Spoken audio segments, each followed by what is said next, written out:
Have a nice day student, welcome to my YouTube channel. आपका मेरे YouTube channel में स्वागत। तो हम लोग आज थोड़ा इस तरह के क्वेश्चन भी देखें, है ना, प्रोबेबिलिटी में, क्योंकि इस तरह के भी एक क्वेश्चन परीक्षा में ज़रूर पूछे जाते हैं। कुछ क्वेश्चन तो फर्स्ट लेक्चर में हम बता दिए थे, पर ये भी उसी तरह के क्वेश्चन हैं और ये क्वेश्चन बाकी थे आपको। तो ध्यान रखिए, इस तरह के क्वेश्चन आपको परीक्षा में जरूर पूछे जाते हैं। तो इसमें यदि आपसे कंडीशन नहीं बनेगी तो या कि इसकी आइडेंटिटियाँ नहीं बनेंगी तो ये क्वेश्चन आप सॉल्व नहीं कर पाएंगे। तो इसमें जैसे पहला क्वेश्चन दिया है, माने हम पूरी तरह से हर तरह के क्वेश्चन इसमें ले लिए हैं फर्स्ट लेक्चर मिला के। फर्स्ट लेक्चर में अदर तो आइडेंटिटी वगैरह बता ही दिए थे। अब उन आइडेंटिटियों का यूज हम लोग पूरी तरह से नहीं किए थे। हमने कहा था कि यदि आप इतनी आइडेंटिटी याद कर लेंगे तो दूसरी आइडेंटिटियों की ज़रूरत नहीं पड़ेगी। एक दो स्पेशल आइडेंटिटी भी बताएंगे जिसमें डायरेक्ट आंसर भी कुछ निकलते हैं। तो ये देखिए, जैसे पहला क्वेश्चन है, if A and B are two event such that P A equal 1/4, PB equal 1/2 and PA intersection B equal to 1/8. Then find P not A and not B. यदि P जैसे एंड लगा है बीच में तो हमेशा वो intersection को represent करता है। तो कहने का मतलब कि आपका क्वेश्चन या तो P A एंड B या कि A इंटरसेक्शन B भी लिख सकता है ना। नॉट वाली बात अलग है, not A and not be है तो एंड के स्थान पे इंटरसेक्शन, तो ये हो गया पी नॉट ए और इंटरसेक्शन बी नॉट ए। तो ध्यान रखिएगा कि क्वेश्चन इन दोनों फॉर्म में किसी फॉर्म में दिया जा सकता है। तो जैसे इसमें हम सॉल्यूशन फर्स्ट लेते हैं, इसका फर्स्ट सॉल्यूशन फर्स्ट में given that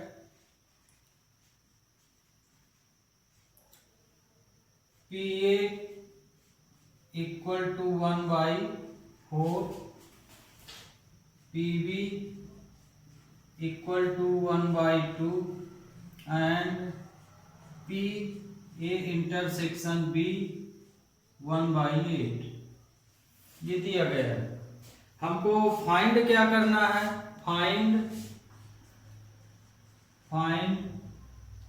P A not A intersection not B, हमको ये फाइंड करना है और ये चीजें दी गई हैं। तो यहाँ देखिए पी ए की वैल्यू है, पी बी की है और इंटरसेक्शन की है, तो मतलब हम यूनियन का फार्मूला इसमें यूज करेंगे। तो अब यहाँ एक बात ध्यान रखिएगा, इसको डायरेक्ट आप ऐसे ना कर दीजिएगा कि ये दिया है, जैसे कि हम लोग पी ए दिया है तो 1 - P नॉट ए कर लेते हैं तो आंसर आइए सिंगल इवेंट के लिए है और इसमें इंटरसेक्शन पोजीशन रहती है, इसलिए इसी के अकॉर्डिंग आप इसको न सॉल्व कर दीजिएगा कि P A intersection B equal to आप 1 - P A not intersection B कर दें। इस तरह की कोई भी आइडेंटिटी नहीं है, इसलिए ध्यान रखिएगा कि इसी के अकॉर्डिंग इस तरह से क्वेश्चन को सॉल्व नहीं करना है, इसकी आइडेंटिटी ये नहीं मानी जाती है। तो इसमें इस चीज का विशेष ध्यान रखिएगा। तो ये देखिए, इसमें आगे हम अब इसमें देखिए, जैसे ये दिया है क्वेश्चन ए नॉट बी, मान लीजिए आपको आइडेंटिटी नहीं याद है तो एक आइडेंटिटी तो आप जैसे जानते हैं कि P A into P B equal to P A intersection B, ये तो आपको पता है। तो हमें इसका ए नॉट बी और B not A intersection not B बताना है। तो यहाँ हम क्या कर सकते हैं, इसी तरह ये वैल्यू नॉट में भी ये काम आ सकती है। तो यदि हम इसको ऐसे लिख ले P A not intersection B not, हमको ये तो हमको पता है आइडेंटिटी इंडिपेंडेंट की है, तो मान लीजिए इसकी आइडेंटिटी एक है, मान लीजिए डायरेक्ट भी करेंगे तो आप लोग आइडेंटिटी ऑलरेडी इसको याद भी किए होंगे, बहुत बच्चे ना भी पता होगा। इसको हम लिख सकते हैं 1 माइनस ए यूनियन बी। इस तरह से ये इसकी मेन आइडेंटिटी है। यदि इंटरसेक्शन नॉट के लिए है तो ये आइडेंटिटी होती है। लेकिन मान लीजिए आपको ये नहीं याद है ये वाली आइडेंटिटी, तो और एक और देख लीजिए, इसी तरह यूनियन के लिए होती है 1 minus P A intersection B. ये दो स्पेशल आइडेंटिटी हैं, इनसे भी वैल्यू आप नॉट पोजीशन निकाल सकते हैं या नाइटर नार के लिए। लेकिन मान लीजिए ये हमको नहीं याद है तो हम इससे भी बहुत सारे क्वेश्चन सॉल्व इस तरह के कर सकते हैं। तो जैसे इसी के अकॉर्डिंग हम इसको बता रहे हैं, तो इसको हम बता रहे हैं तो नॉट वाली पोजीशन इसको भी बना लीजिए। तो इसको हम क्या कर सकते हैं, P, इसको हम लिख सकते हैं 1 minus P A, 1 minus P ए लिख सकते हैं इस नॉट ए। फिर इसको हम क्या लिख सकते हैं 1 माइनस पी नॉट बी लिख सकते हैं ये। तो अब यहाँ पे देखिए जैसे क्वेश्चन है तो ये वाली जिस तरह ये वैल्यू बराबर होती है उसी तरह ये हो जाएगी P not A intersection P not B। अब यहाँ पे यदि हम वैल्यू रखें, ये वाली वैल्यू हमको पता है ये दोनों, तो हम इसके स्थान पे 1 माइनस पी ए लिख सकते हैं और इसके स्थान पे 1 माइनस पी बी लिख सकते हैं। ये देखिए 1 माइनस पी ए की वैल्यू 1/4 दिया है और इसकी वैल्यू 1 माइनस 2 दिया गया है। तो ये आया 3/4 और ये आ गया इंटू 1/2, तो आंसर आ गया 3/8। इस तरह से इस क्वेश्चन को हम सॉल्व कर सकते हैं। यहाँ नहीं दिख रहा है, ये आ गया 3/8 ये। तो देख लीजिए इसको तो हमने कहीं यूज नहीं किया, हम अपने नॉर्मल इंडिपेंडेंट कंडीशन से ही, इस कंडीशन से ही ये कंडीशन बना लिए। तो ये देखिए हैंस, तो हम ये भी कर सकते हैं, नॉट है तो नॉट के लिए इंटरसेक्शन इंडिपेंडेंट होगा और यदि यार ये पासविल है तो पासविल के लिए हो जाएगा। तो ये इसका फाइनल आंसर।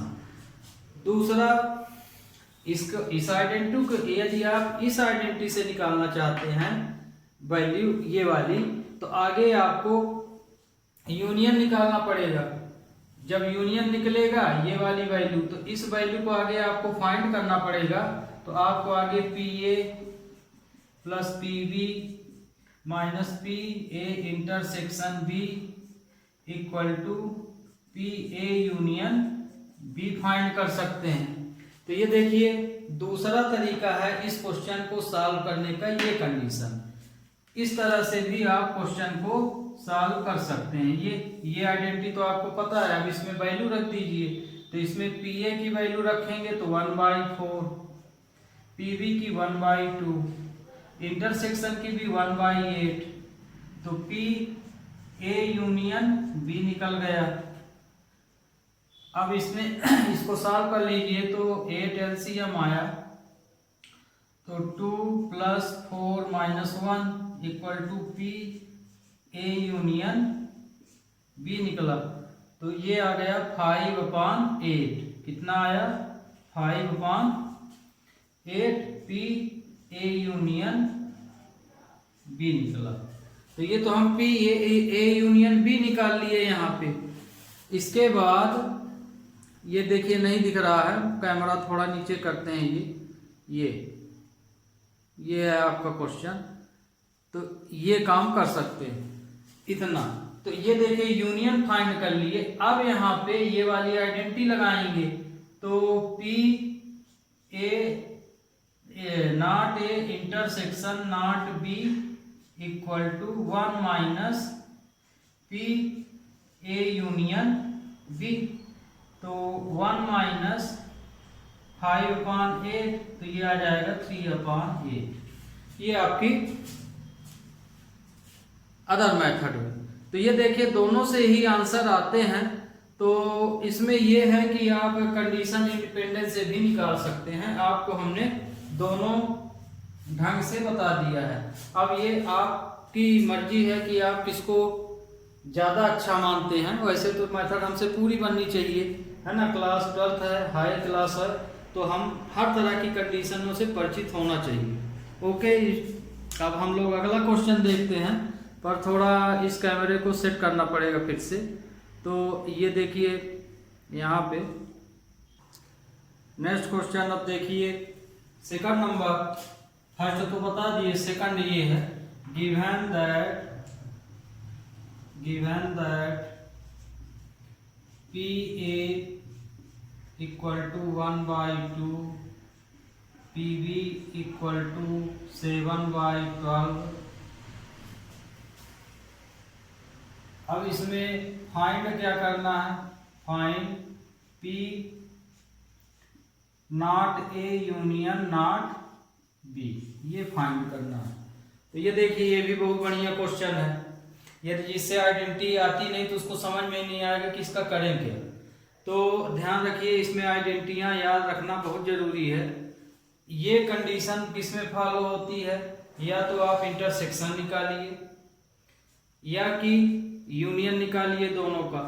तो इसमें दो रिलेशन है, दोनों रिलेशन देख लीजिए तो आपको समझ में आएगा कि हम इसको कैसे कर सकते हैं। तो इसमें दो आइडेंटिटियां होती हैं, जैसे PA plus PB minus PA intersection B equal to PA union B। ये तो यहाँ देखिए हमको यूनियन तो इसमें मिल जाता है इस आइडेंटिटी में, तो मतलब कि आगे हम इनको इंटरसेक्शन फाइंड करना पड़ेगा। दूसरी कंडीशन इसमें यूनियन की, इस यूनियन को निकालना है। तो अभी आपको लिखे थे, क्योंकि PA union B, P not A union not B equal to होता है 1 minus PA intersection B।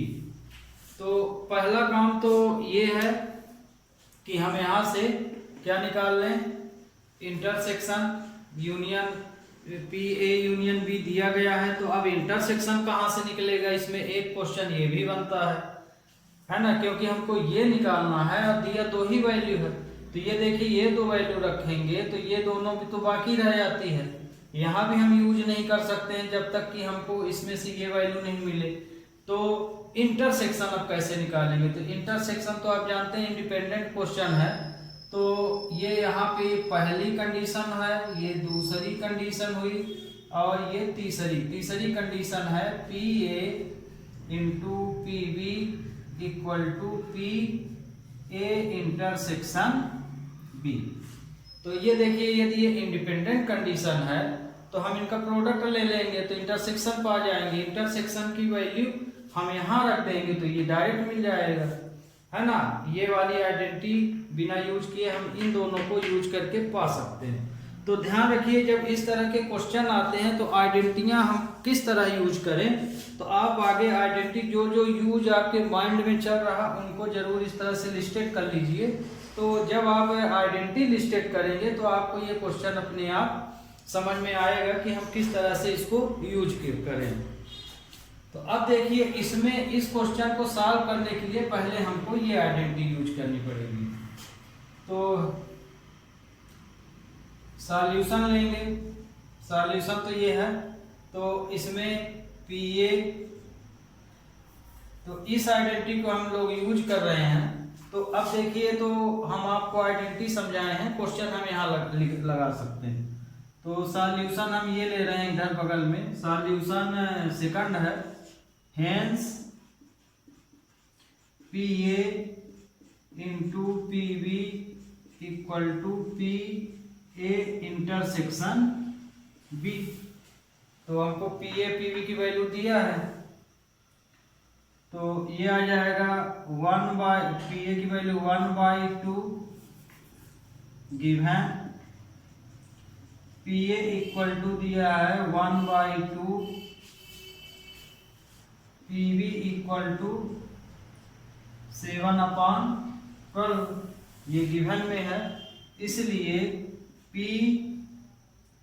A intersection B हो जाएगा 1/2 इंटू 7/12। तो प्रोबेबिलिटी आ गई, इसकी इंटरसेक्शन की प्रोबेबिलिटी आई 24। इंटरसेक्शन अब हमको पता चल गया, तो अब यहाँ पे हम यूनियन फाइंड कर सकते हैं इस कंडीशन से, इसलिए but P A not A union not B equal to 1 minus P A intersection B। इस आइडेंटिटी में इसको यूज कर लीजिए, तो इक्वल टू 1 माइनस 7/24, तो 24 माइनस 7/24, तो ये आया तो 17 आ जाएगा, 17/24। तो ये आपका इसका फाइनल आंसर आया। तो इस तरह से क्वेश्चनों को हमको सोच समझ के सॉल्व कर लेना चाहिए। ओके, तो अब इसमें अगला क्वेश्चन देखते हैं। अब थर्ड नंबर देखिए, थर्ड नंबर हमने फिर से लिख दिया है, सही ढंग से दिख नहीं रहा था ग्रीन कलर में। तो ये देखिए थर्ड नंबर क्वेश्चन में ये हमको फाइंड करना है, PA और PB की वैल्यू दी गई है। तो इसमें सॉल्यूशन फर्स्ट है फाइंड PA एंड B। हम इसको PA इंटरसेक्शन B भी बोलते हैं। अब हमें ये निकालना है, और गिवन में क्या है, given PA into PB equal to ये PA की वैल्यू दी गई है 0.3 और PB की वैल्यू दी गई है 0.6। कंडीशन क्या है, इंडिपेंडेंट है। तो इंडिपेंडेंट का कंडीशन है तो प्रोबेबिलिटियों का हमेशा अलग अलग इवेंट की जो प्रोबेबिलिटियां आती हैं उनका हमेशा क्या हो जाता है, मल्टीप्लाई हो जाता है ना, मल्टीप्लिकेशन रूल लग जाता है। तो अब चूंकि कंडीशन इंडिपेंडेंट है, ये इवेंट इंडिपेंडेंट है, तो इसलिए इन दोनों प्रोबेबिलिटी की क्या हो जाएगी, मल्टीप्लाई या इनटू हो जाएगा। तो hence if event are independent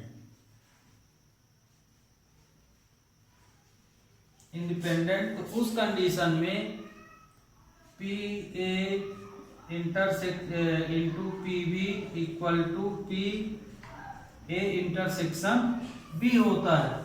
तो मतलब इन दोनों को इंटू कर दें तो हमें इंटरसेक्शन डायरेक्ट मिल जाएगा, इसलिए ये हो जाएगा 0.3 into 0.6 equal to PA intersection B। तो PA intersection B equal to कितना आया, 0.18। ये इसकी प्रोबेबिलिटी हो गई। सेकंड नंबर में क्या दिया है, सेकंड में दिया है find PA and not B। इसको हम दूसरे ढंग से कैसे रिप्रेजेंट कर सकते हैं, PA इंटरसेक्शन नॉट B। तो अब इसकी आइडेंटिटी तो हम इसी से काम कर सकते हैं अपना। हेंस गिवन में तो यही है, given PA equal to 0.3 and PB equal to 0.6।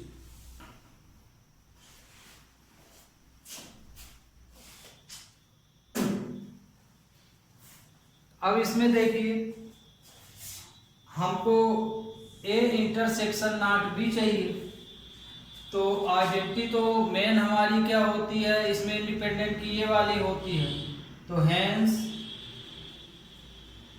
PA intersection P B equal to P A intersection B.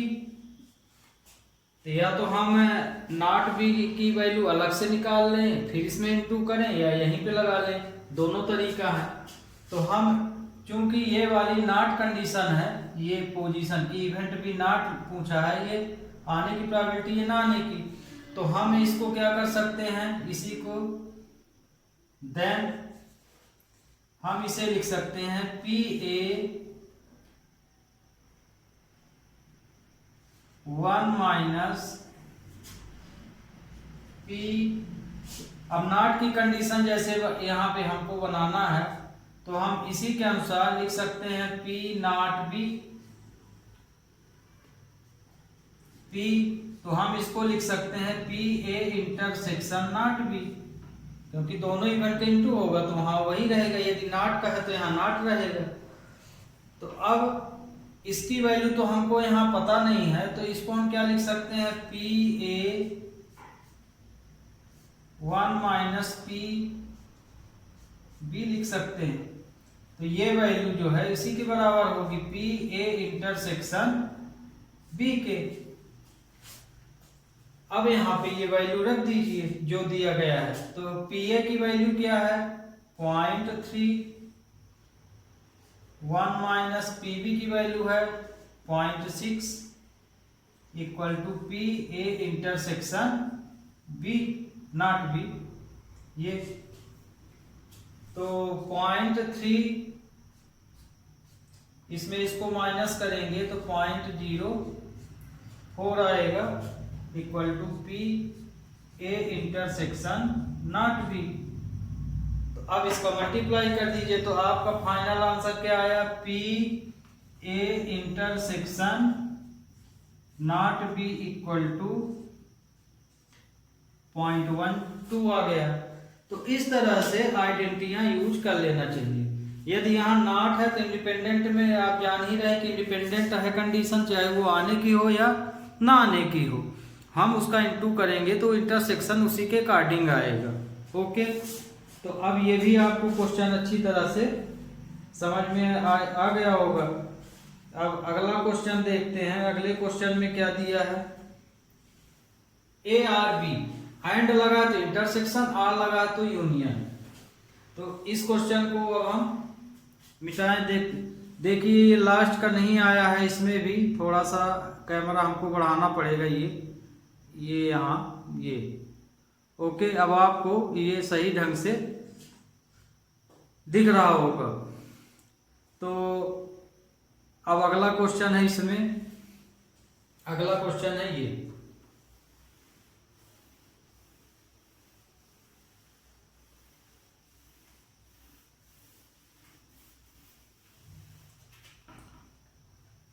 इसमें देखिए थर्ड नंबर में हमको ये फाइंड करना है पी ए आर बी। अब पी ए आर बी को हम ये भी लिख सकते हैं ए यूनियन बी। पता क्या क्या है गिवन में, गिवन पी ए की वैल्यू दी गई है 0.3, पी बी की वैल्यू दी गई है 0.6। अब हमको यहाँ पे यूनियन फाइंड करना है, तो यूनियन फाइंड करने के पहले हमें इंटरसेक्शन यूज करना पड़ेगा। तो सबसे पहले इसका इंटरसेक्शन निकाल लेते हैं। तो P A into P B, तो पी ए इंटरसेक्शन बी आगे हम फाइंड कर लेते हैं। हेंस तो P A intersection B equal to हो जाएगा 0.3 इंटू 0.6। तो इसका इंटरसेक्शन कितना आया 0.18 आ गया, ये फाइंड हो गया। तो पी ए इंटरसेक्शन बी हम लोग का आंसर आया 0.18। तो आगे तो हमको इंटरसेक्शन निकालना पड़ा। इंटरसेक्शन क्यों निकालना पड़ा, क्योंकि जो रिलेशन होता है पी ए यूनियन बी इसमें फाइंड करना है। तो इसका रिलेशन होता है P A plus P B minus P A intersection B. तो अब तीनों वैल्यू मिल गई तो हम यूनियन निकाल सकते हैं। तो अब इस आइडेंटिटी में हम ये पूरी वैल्यू रख देते हैं। तो P A union B equal to P A की वैल्यू है 0.3 प्लस 0.6 माइनस इंटरसेक्शन क्या है 0.18। तो ये वैल्यू हो गई 0.9 माइनस 0.18। अब इसमें से इसको हम माइनस करेंगे तो 27 तो 0.72 आ जाएगा। तो इस तरह से हम क्वेश्चन को सॉल्व कर सकते हैं। तो इसका आंसर आया 0.72। अगले क्वेश्चन में दिया है इस वाले में 4 नंबर में दिया है P neither A nor B। इसका भी मतलब है P not A intersection not B. ध्यान रखिएगा यहाँ एंड नहीं लगा है। यदि ऐसा सिंबल आता है तो ये भी इंटरसेक्शन है, नाइदर ना लगा है तो मतलब यहाँ आप इंटरसेक्शन मान के चलेंगे। तो ये इसको इस तरह से भी लिखा जा सकता है not A intersection not B. ये गिवन में क्या है, गिवन ये तो फाइंड है हम क्वेश्चन में। गिवन पी ए की वैल्यू दी गई है 0.3 और पी बी की वैल्यू दी गई है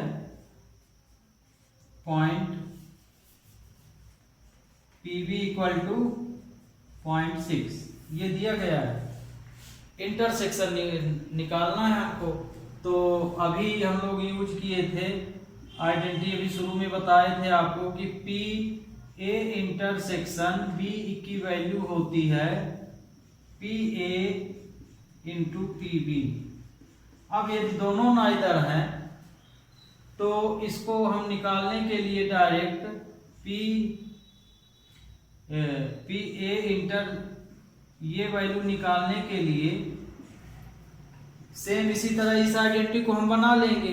देन यदि ये है आइडेंटिटी तो हम इस आइडेंटिटी को ऐसे भी यूज कर सकते हैं not A intersection not B को। तो इसको हम लिख सकते हैं 1 minus P A, 1 minus P ए और 1 माइनस पी बी कर सकते हैं। तो ये नॉट ए नॉट बी आएगा। कहने का मतलब ये कि हम यहाँ पे आइडेंटिटी यदि बना रहे हो तो इसको ये कंडीशन में ले जाइए पी नॉट बी। तो इसी के अकॉर्डिंग हम इसको ऐसा लिख सकते हैं इंडिपेंडेंट कंडीशन में। तो अब इसकी वैल्यू क्या हो जाएगी 1 माइनस पी ए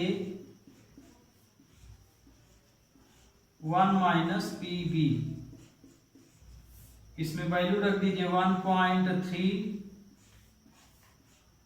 1 माइनस 1.6। तो ये आएगा 0.7 और ये आ जाएगा 0.4।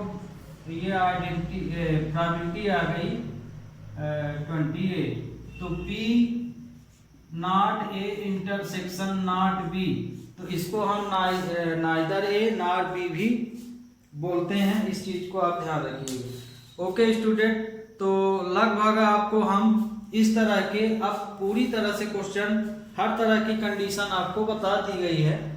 तो अब आपको अच्छे से याद होगा। देखिए हम जो आइडेंटिटी लिखाए थे उसी को यूज किए हैं, कोई विशेष आइडेंटिटी नहीं यूज किए हैं।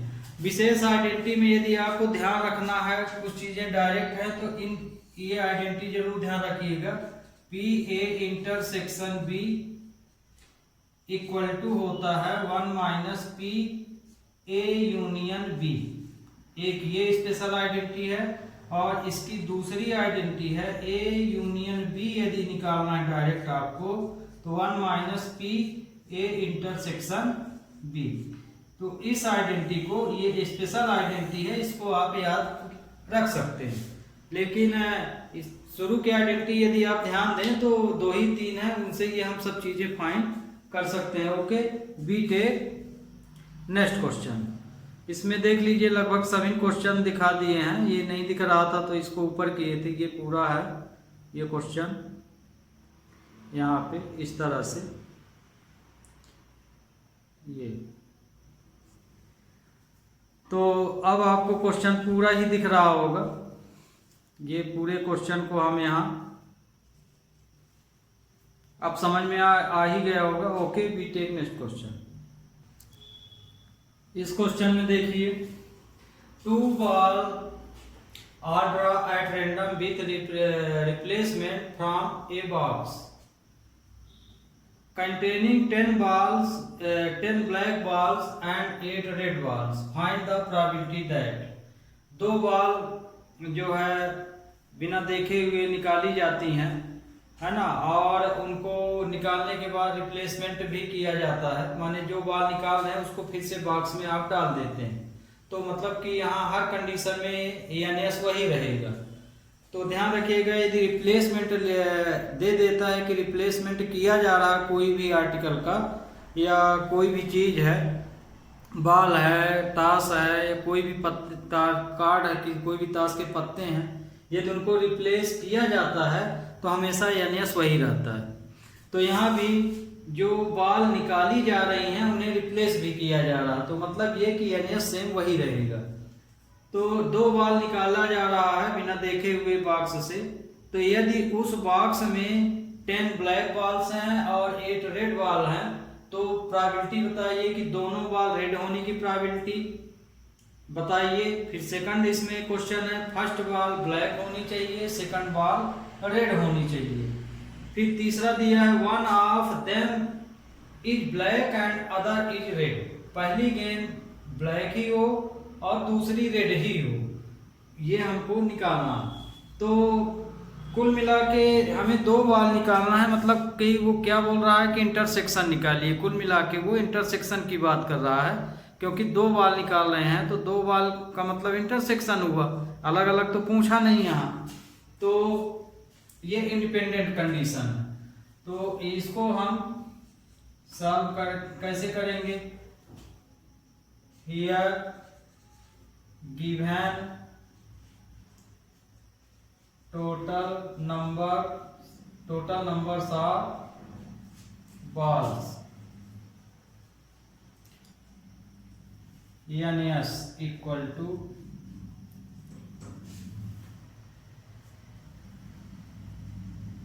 अब इसमें कुल कितनी बॉल हैं? 10 ब्लैक बॉल हैं, 10 ब्लैक बॉल्स हैं और रेड बॉल्स कितनी हैं? 8। तो टोटल हो गई 18 बॉल। तो एनएस यहाँ कितना आया? 18 बॉल। अब इसमें रेड बॉल और ब्लैक बॉल तो ऑलरेडी यहाँ लिखा हुआ है। तो फर्स्ट बॉल हम जैसे अब यहाँ पे पहला सॉल्यूशन लेते हैं, किसकी प्रोबेबिलिटी बताना है? फाइंड हमको यहाँ करना है, find both balls are red. हमको ये क्वेश्चन मार्क, दोनों ही गेंदें लाल होनी चाहिए और गेंद हम एक एक करके निकाल रहे हैं। तो यहां क्या होगा?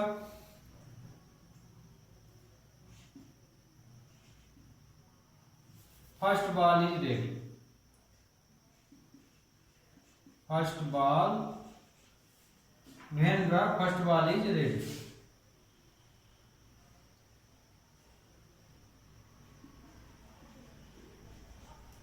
यदि हम पहली गेंद रेड कलर की निकालते हैं तो इसकी प्रोबेबिलिटी क्या?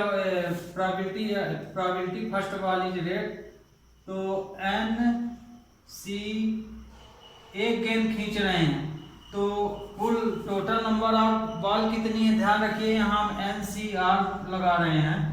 तो एन का मतलब कि कुल कितनी चीजें हैं और कितनी चीजें हम यहाँ यूज कर रहे हैं या निकाल रहे हैं। तो यानी यहाँ है 18 और एक गेंद खेल रहे हैं। फर्स्ट बॉल माने पहली गेंद हम निकाल रहे हैं तो यहाँ आर की वैल्यू 1 मानी जाएगी। तो अब रेड बॉल निकाल रहे हैं तो रेड बॉल से ही गेंद निकलेगी, है ना, ब्लैक तो होगी नहीं वो। तो रेड बॉल कितनी है 8, तो यहाँ पे जो n बनेगा वो 8 बनेगा ऊपर। जैसे NCR यहाँ लगाएंगे तो NCR यहाँ भी लगाना पड़ेगा। दूसरी भी तरीका है कि 8/18 करके भी आप निकालिए, पर NCR से देखते हैं। तो इसमें देखिए 8C1 पहली गेंद फर्स्ट बॉल निकाल रहे हैं रेड, तो 8 में से एक गेंद निकाल लिए तो टोटल में से भी एक बॉल निकलेगी, मतलब 18C1 हो जाएगा। तो ये हो जाएगा 8/18। सिंप्लीफिकेशन इसका क्या आएगा 2 4 या 2 9 या इस 9 आए। तो फर्स्ट बॉल आने की प्रोबेबिलिटी क्या हो गई,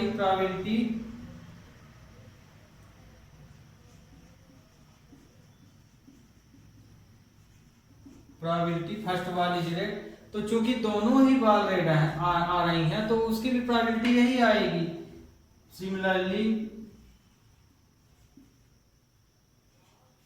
similarly second ball is red.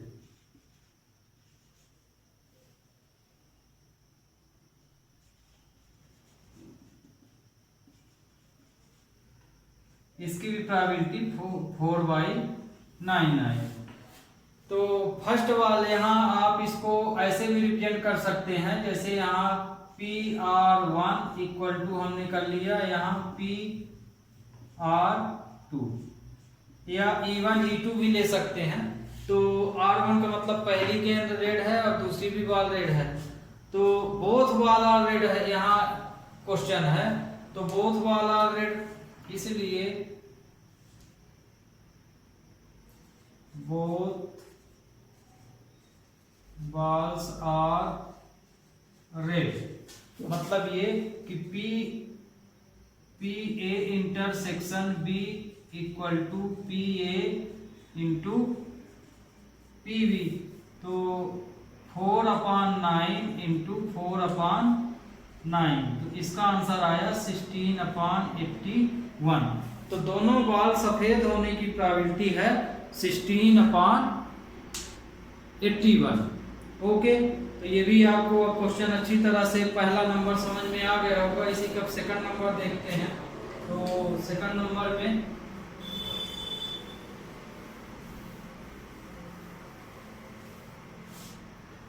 अब सेकंड नंबर क्वेश्चन में है first ball is black and second is red.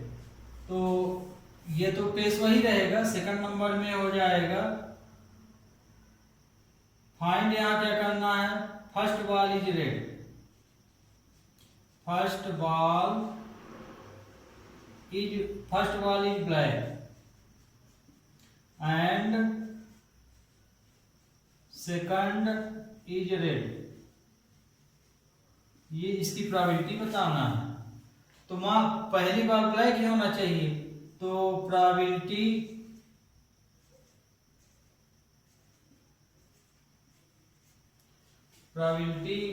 Of first ball is black.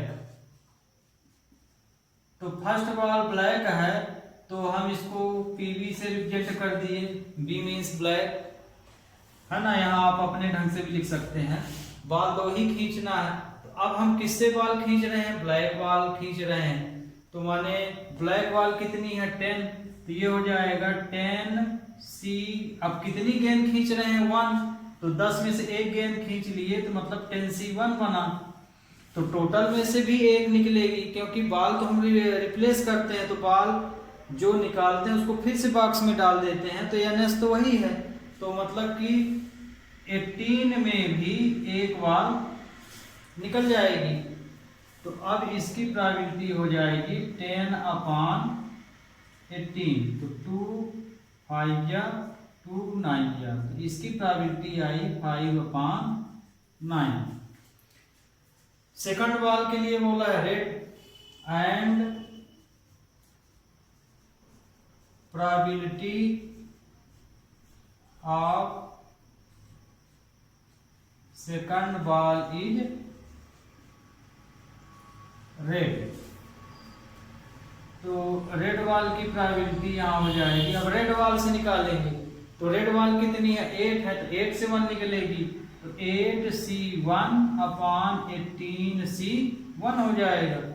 तो ये हो जाएगा 8 अपॉन 18, 2 4 जा 2 9 जा, तो ये आया 4 अपॉन 9। तो both ball are black and second red, इसलिए इसकी प्रोबेबिलिटी क्या हो जाएगी, probability of first ball is black and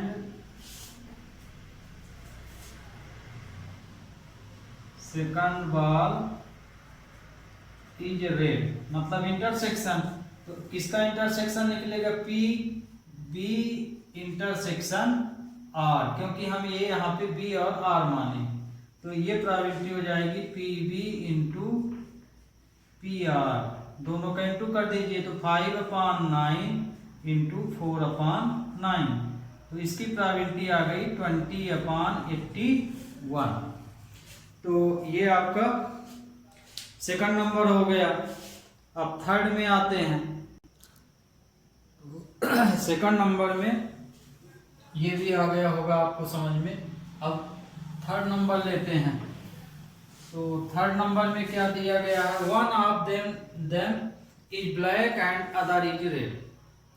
one of them is black and other is red, यहाँ पे इसका मतलब ये है, जैसे कि आप क्वेश्चन नंबर सेकंड में चले जाइए तो इसमें एक बोल दिया है, माने अनिवार्य कर दिया कि फर्स्ट बॉल जो है ब्लैक ही होना चाहिए और सेकंड रेड होना चाहिए, मतलब कि कंडीशन बिल्कुल सेटिस्फाई दिया है और उसी के अनुसार हमको प्रोबेबिलिटी निकालना है। पर इसमें दिया है one of them is black and other is red, तो इसका मतलब ये हुआ कि जो भी बॉल आप खींचें तो पहली बॉल ब्लैक हो सकती है तो दूसरी रेड हो सकती है, लेकिन पहली बार रेड भी हो सकती है तो दूसरी ब्लैक हो सकती है।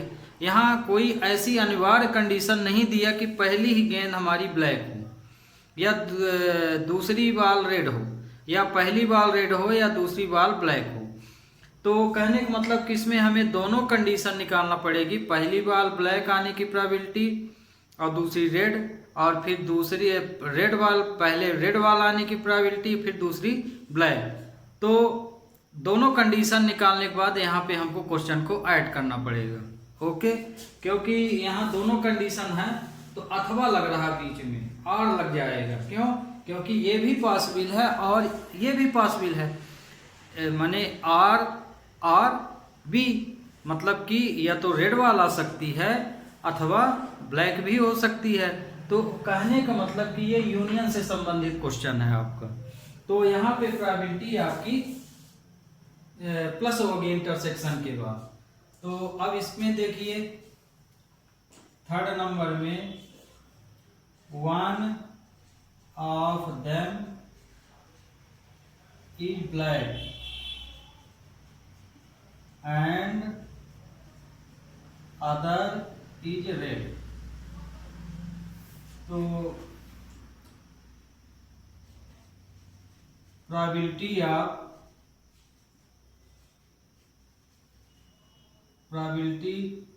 Of first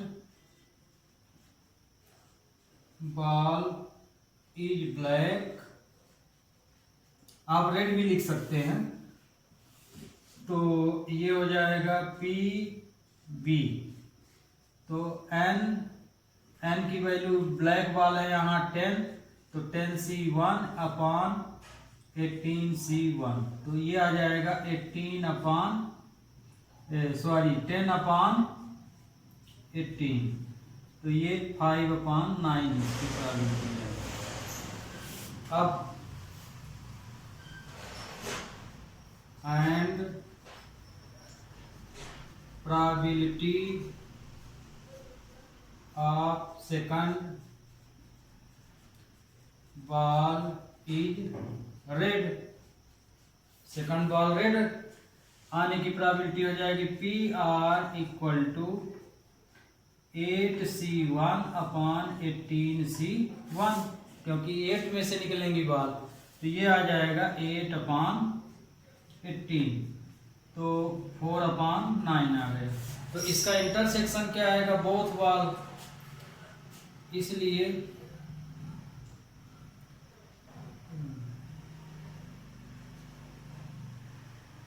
one ball is black and other is, यहाँ फर्स्ट बॉल लिख लीजिए, first ball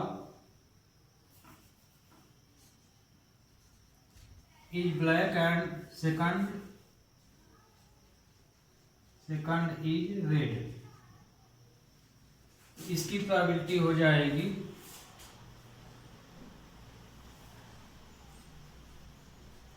PB intersection R equal to PB into PR, तो 5 अपॉन 9 इंटू 4 अपॉन 9, तो इसकी प्रोबेबिलिटी हो गई 20 अपॉन 81।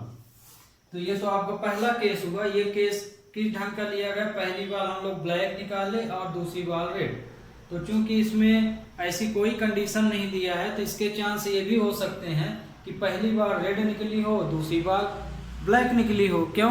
क्योंकि हम तो बिना देखे हम लोग निकाल रहे हैं, तो पहली गेंद रेड भी हो सकती है, दूसरी ब्लैक भी हो सकती है, या पहली ब्लैक हो सकती है, दूसरी रेड। तो इसमें चूंकि ऐसी कोई कंडीशन नहीं बोला है, इसलिए आपको ये दोनों कंडीशन निकालनी पड़ेगी। तो हम दूसरी भी कंडीशन निकालेंगे तो प्रोबेबिलिटी तो यही आएगी, क्योंकि बॉल रिप्लेसमेंट हो रही है, तो टोटल तो वही रहेगा। सिमिलरली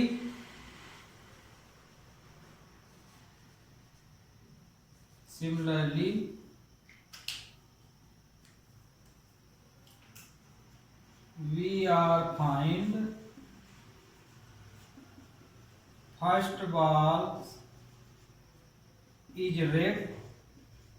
देखिए यहाँ पहली बार हम लोग क्या निकाले हैं, ब्लैक, यहाँ हम पहली बार रेड निकाल रहे हैं। एंड सेकंड इज ब्लैक, तो प्रोबेबिलिटी तो वही आएगी, है ना, तो आंसर तो वही रहेगा। तो ये यहाँ पे आ जाएगा PB इंटरसेक्शन R, इसकी भी जो वैल्यू आएगी वो क्या आएगी, 20 अपॉन 81 ही आएगी। ओके, तो अब इसमें दोनों कंडीशन हम लोग यहाँ पे फॉलो कर लिए, तो अब प्रोबेबिलिटी हमारी ये वाली जो है मेन, therefore probability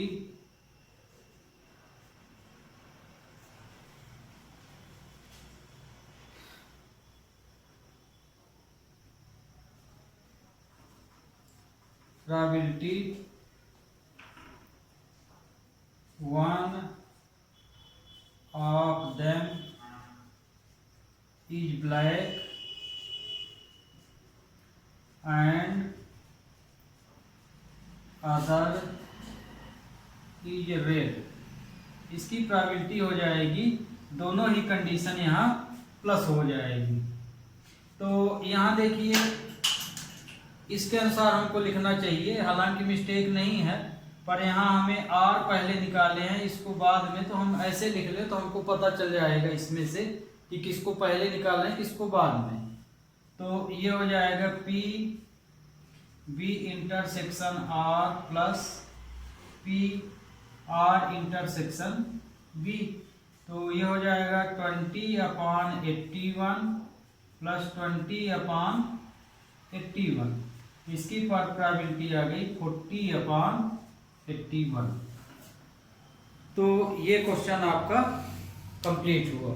तो स्टूडेंट आज के लिए बस इतना ही, और लगातार चैनल के साथ बने रहिए।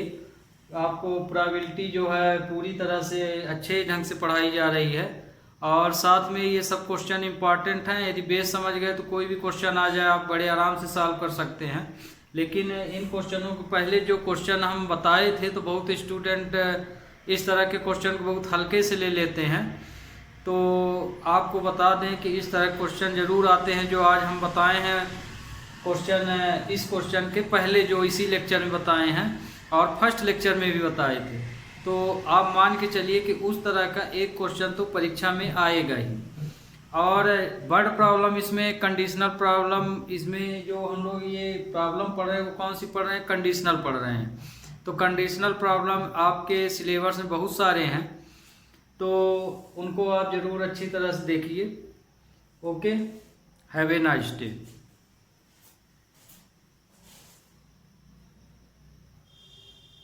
इसमें देख लीजिए क्वेश्चन कुछ नहीं दिख रहा है इधर का, तो ये क्वेश्चन था आपका यहाँ। ओके।